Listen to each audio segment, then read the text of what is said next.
Eles aguardavam um cadáver.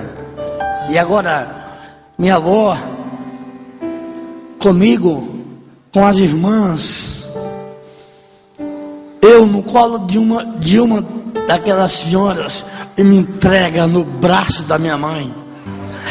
E a multidão teve que levantar a mão e falar assim: esse Deus que essa vovó serve é um Deus que ressuscita morto.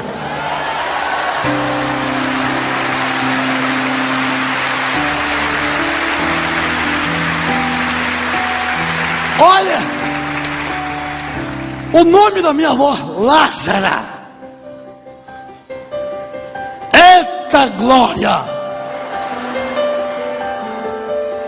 Jesus manda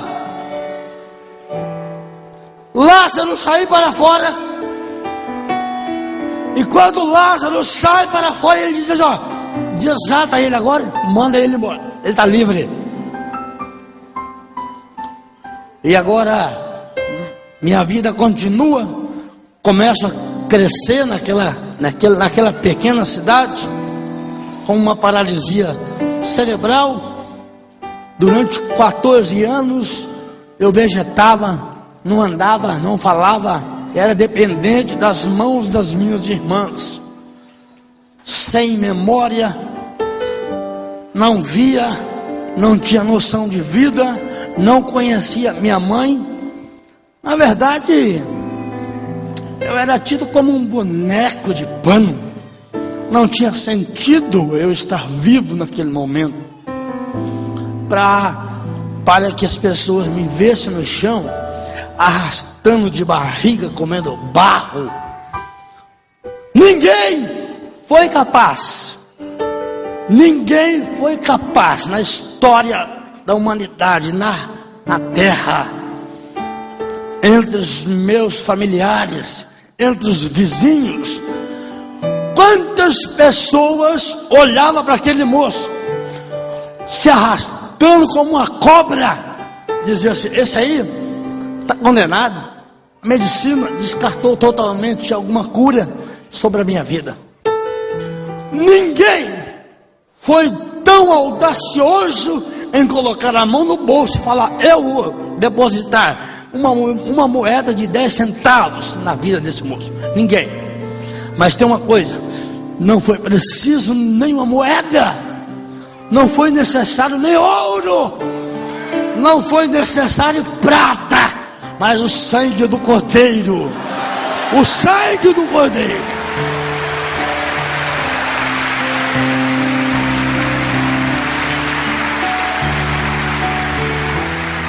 A casa daquela senhora era marcada por aquele moço excepcional, o Marcos da Pai, garotinho deficiente, moço que estudava na escolinha especial, fazendo aulas com os fisioterapeutas, com os psicólogos, com os professores especiais.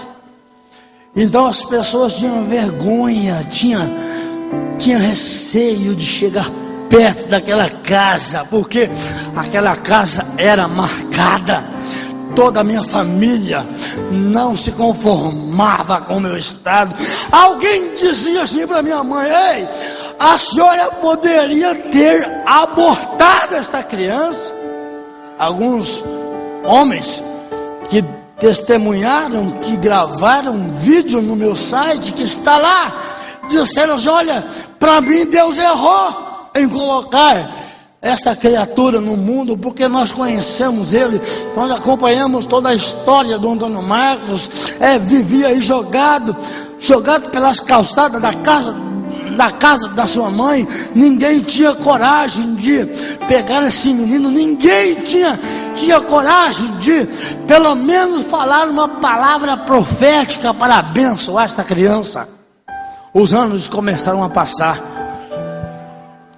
14 anos, sem vida, não pensava, comia quando me dava, tomava água se alguém colocava na minha boca.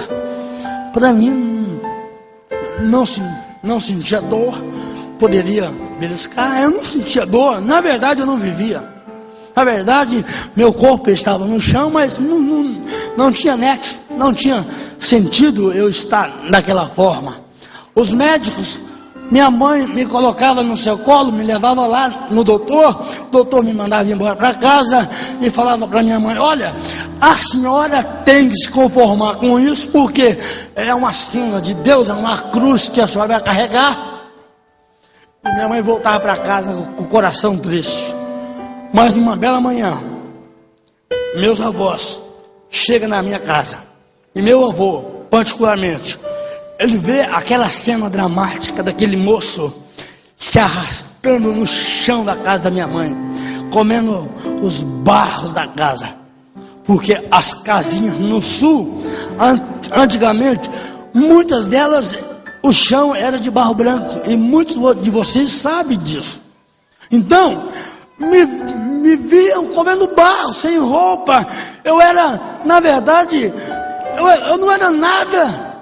E meu avô chegou na casa da minha mãe, contemplou aquela cena dolorida, e ele disse: não, acabou, eu não aguento mais de ver essa cena, de contemplar o meu neto nessa situação.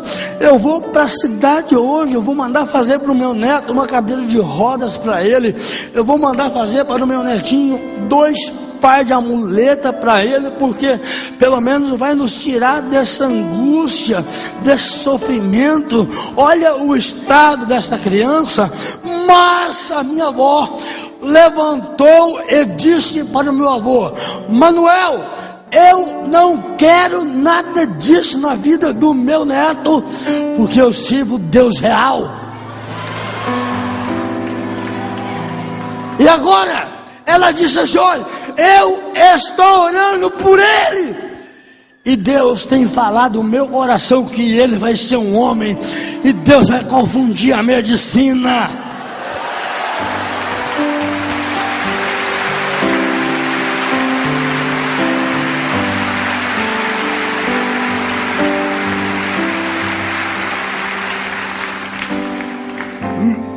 A minha avó pede para minha mãe me tirar daquele chão, me dar um banho, me colocar na sua cama, e pede para minha mãe sair do quarto, e assim minha mãe fez.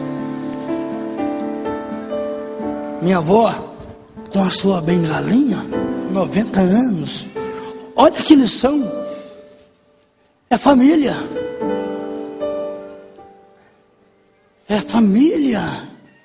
os sonhos.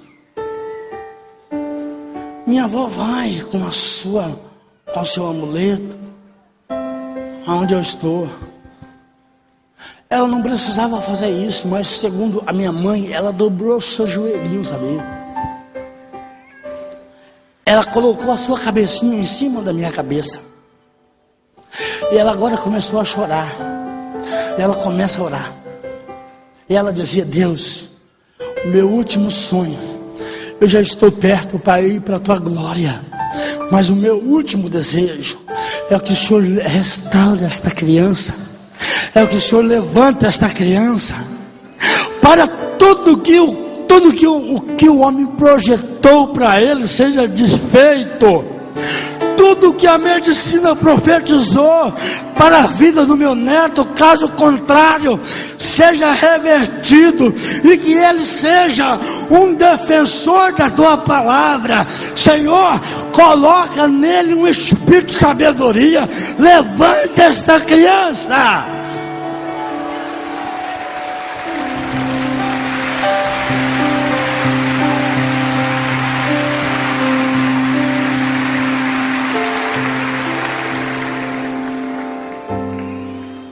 Uma semana passou, minha mãe foi colher café. 9 horas da manhã, mandaram chamar minha mãe. Ei, a senhora precisa ir embora porque aconteceu algo lá na sua casa, e a senhora precisa ir embora. E a minha mãe esperava o pior que tivesse acontecido comigo.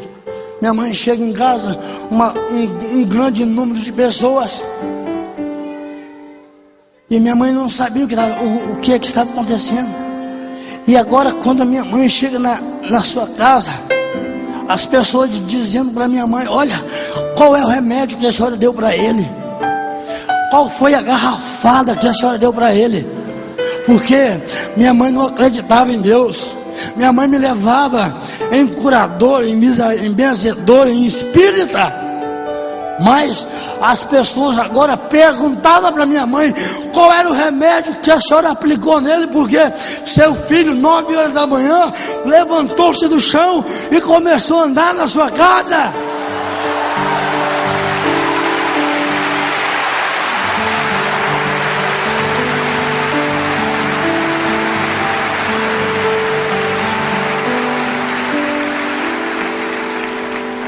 E a minha mãe dizia: olha, eu não sei de nada do que vocês estão falando, eu não sei de remédio nenhum. Se o meu filho levantou, é por causa do Deus da avó dele. Pergunta para a minha mamãe, que é vovó dele. É por isso que a Bíblia diz assim, ó: e verás a diferença naquele que serve e naquele que não serve.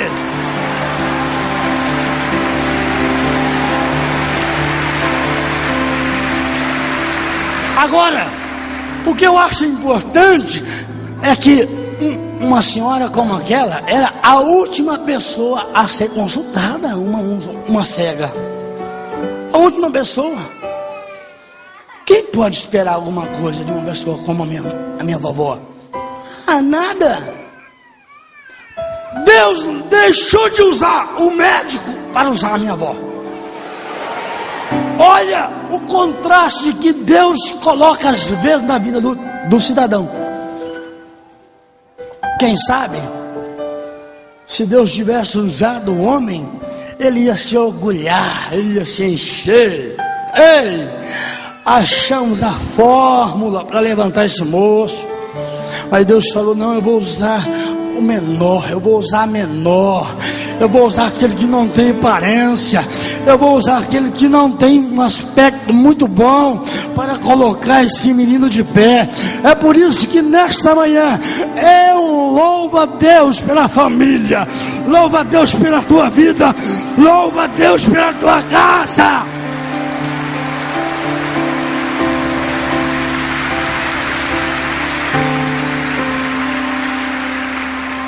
Aí eu comecei a andar, 4 ou 5 passos, caía muito, não parava quase em pé, não falava, a língua enrolada, o pescoço tombado, a perna maior do que a outra, 7 centímetros, os braços mole, ainda não conseguia pegar um copo com água, não segurava nada sobre as minhas mãos, ainda não conseguia entender nada devido à minha memória.